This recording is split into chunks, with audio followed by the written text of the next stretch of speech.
In today's animation, we will study the male reproductive system in detail, understanding its structure, functions, and the role of each organ in a clear and simple way. First of all, we are discussing the external genitals. Genitals, or genitalia, are the structures that are part of the reproductive system and are externally visible. The first structure we observe is a sac-like structure that hangs outside the body. This structure is known as the scrotum. Inside the scrotum are two testes. The testes are actually the gonads, meaning the organs responsible for producing gametes. In males, these gametes are sperms. Another external genital structure is the penis. The penis primarily functions as a supportive organ for internal fertilization.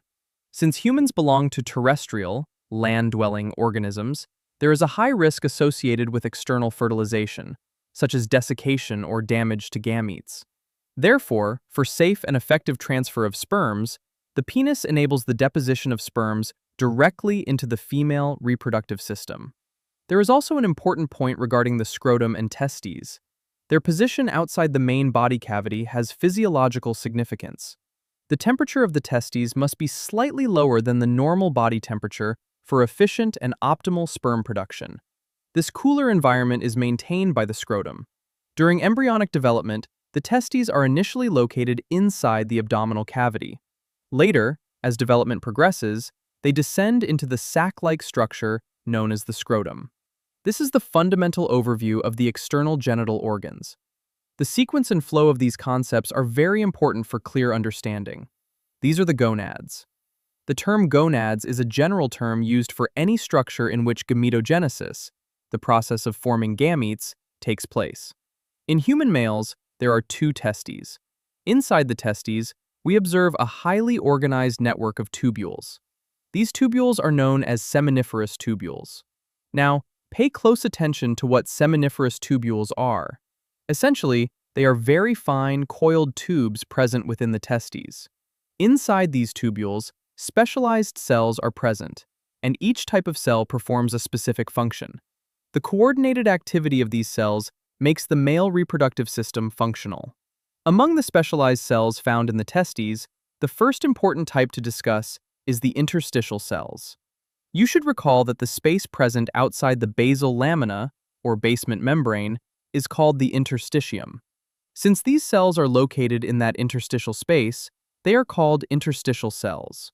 Another important name for these cells, which may be especially relevant for medical entrance exams such as MDCAT or MCQS, is Leydig cells. Next, we discuss the Sertoli cells, sometimes mistakenly referred to as nerve cells, but they are not nerve cells. What is the function of Sertoli cells? Sertoli cells play a crucial supportive role in the seminiferous tubules. Their primary functions include protection, nourishment, and support of the developing sperm cells. As sperms progress from immature stages to mature spermatozoa, Sertoli cells provide them with nutrients and maintain a favorable, regulated environment necessary for their development. They also help maintain proper moisture and optimal conditions inside the seminiferous tubules, ensuring that spermatogenesis occurs efficiently. Because of this supportive role, Sertoli cells are often called nurse cells. Once the sperms complete their maturation process, they are then transferred to the next structures of the male reproductive system for further transport and storage. Students, remember that this entire tubular system will later include structures such as the vas deferens and the epididymis, which we will study in detail. However, before that, the most important process occurring inside the seminiferous tubules is known as spermatogenesis. It is important to understand that two terms may be asked in exams: spermatogenesis and spermiogenesis. There is a slight difference between these two terms. First, let us discuss spermatogenesis. Spermatogenesis is the process of sperm production.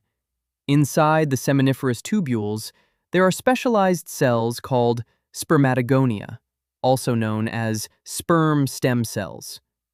These cells repeatedly undergo mitosis to produce more germ cells. Later, these cells undergo meiosis, and through reduction division and differentiation, immature cells are eventually transformed into mature sperm. Spermatogonia are diploid 2N cells. They must convert into haploid N male gametes known as sperm. Spermatogonia arise from germline cells in the germinal epithelium. After being produced, they grow and differentiate into primary spermatocytes. Primary spermatocytes are the cells destined to produce sperm. They undergo the first meiotic division, meiosis I, and are converted into secondary spermatocytes. The secondary spermatocytes then undergo meiosis II, the second meiotic division, resulting in the formation of spermatids. At this stage, spermatids are immature and non-functional. Although they may show very slight structural development, they are not yet fully functional sperm. They must undergo further differentiation and structural changes before becoming mature spermatozoa. This entire step-by-step process, from spermatogonia to spermatids, is called spermatogenesis. It is an essential process because without spermatogenesis, sperm would not be produced, and the male reproductive system would not fulfill its function. An important point to remember is that, in males, all 4 cells produced after meiosis become functional gametes. Each mature sperm contains 22 autosomes and 1 sex chromosome, which may be either X or Y. Because male gametes carry either an X or a Y chromosome, they determine the sex of the offspring. After spermatids are formed, they undergo further maturation into sperm. This maturation process, in which spermatids differentiate into fully mature spermatozoa, is called spermiogenesis. So remember clearly, spermatogenesis and spermiogenesis are 2 related but distinct processes. Once formed, sperm are transported through the tubular system. They are temporarily stored and transported through the vas deferens, which is considered the main duct of the male reproductive system, an important point for MCQs. The vas deferens moves sperm forward through rhythmic contraction and relaxation, peristaltic movements. The sperm then reach a highly coiled tubular structure called the epididymis. In the epididymis, sperm are stored temporarily and undergo further maturation. They receive nourishment and acquire full motility and functional capacity. Finally, remember that none of these processes can occur without hormonal regulation.